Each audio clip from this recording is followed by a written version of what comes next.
What's good, y'all? Welcome back to the channel. Like, share, subscribe, comment. I did TikTok about the video. We finna hop right back into it. So today, if you know, like I said, I've been saying, if it look a little different, MacBook went out on me, so camera and shit was fucking up in the mobile CapCut, so we went straight back to the iPhone with it. But today we'll be doing another NC story. So today we will be talking about a story out of, well, I guess Greensboro, but the incident actually took place in Reedsville. If you don't know Reedsville is like right northeast of Greensboro.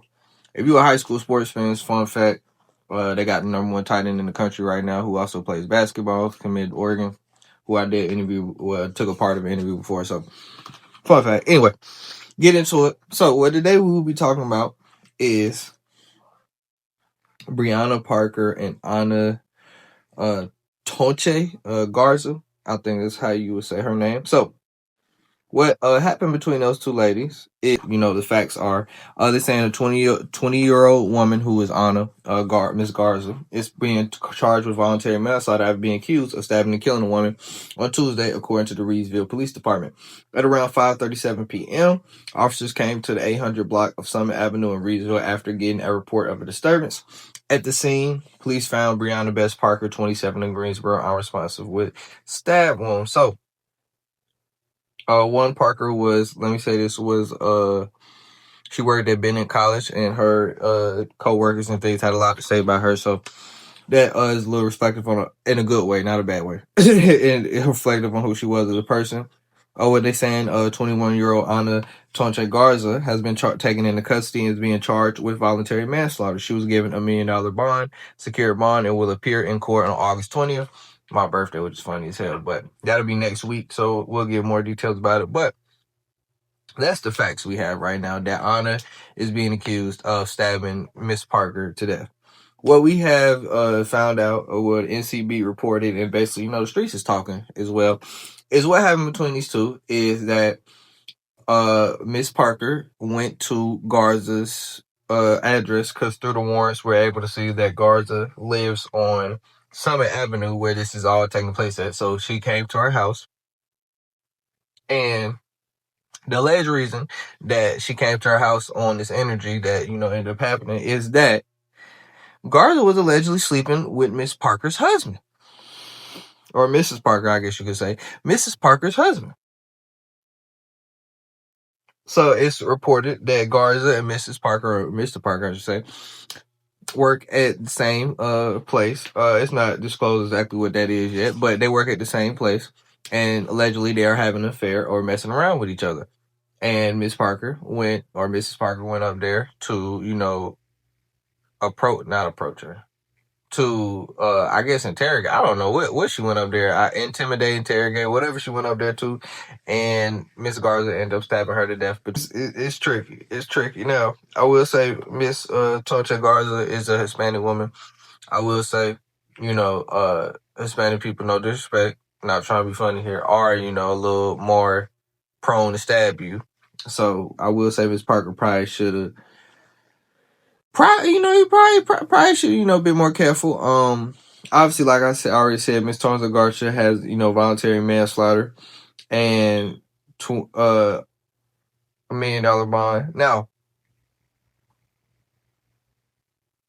this is an interesting case because, like I said, we are in North Carolina, so this is a, stand your ground state.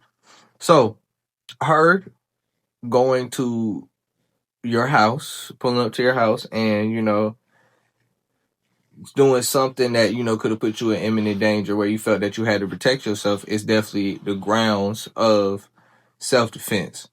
Now, what we don't know is the other details. The actual, of her going to her house and then, what happened from that can be argued for self-defense depending on other details involved. Now, the other details involved that might throw that off. You have, let's see, I would say, did she overkill? How many times did this happen? Obviously, like I said, it was from a disturbance.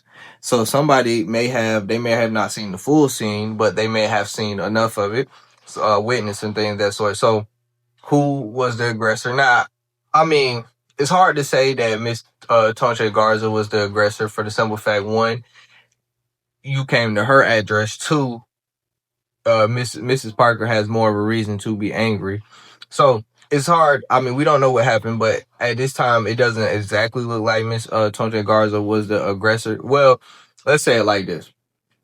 She may have not been the aggressor in the whole situation, but who was the physical aggressor? Because Mrs. Parker could have been, just trying to use her words, trying to talk this out. Now, she may have been aggressive with the words and things that sort, because she, probably was angry, as, we expected her to be. But, who was the physical aggressor? Now, if Mrs. Parker came out there trying to, speak and have a conversation, and then Miss Garza, just runs up on her and stabs her to death, then yes, this should be, what it is, a manslaughter case. But if there is, some type of altercation, physical, and then, some from there, Miss Garza ends up stabbing her, then, maybe there are grounds for self-defense. But at this point in time, we don't really have our details, because it could have been so much more that could have, got her back into the manslaughter. But the fact that it's not exactly murder, I mean, it would be hard to say murder, because if somebody just pulls up to your crib, like I said. So it's hard to say that in the first case, but I just think it might be some other details about it that may have got her this exact manslaughter charge, because when you say you pulling up somebody's crib, it can be self-defense. So that was really just my point of it. But $1 million secure bond. We'll see more from when she appears in court next week. But it seems like Miss Tonche-Garza at just 21 very much has a long fight in front of her. So I mean, we don't know the details of it, because it's sad that Mrs. Parker, who a wife and a mother, just lost her life, especially for this reason. But I will say it was not the smartest decision to pull up to somebody's house like this, especially when you are being aggressive on their turf. So yeah, it's a very interesting case. I'm very interested in what more we might hear about it. But, obviously RP to life loss, and, we'll see. So that's all I got to say, though. Like, share, subscribe, comment. I did TikTok Bonneville, and we out.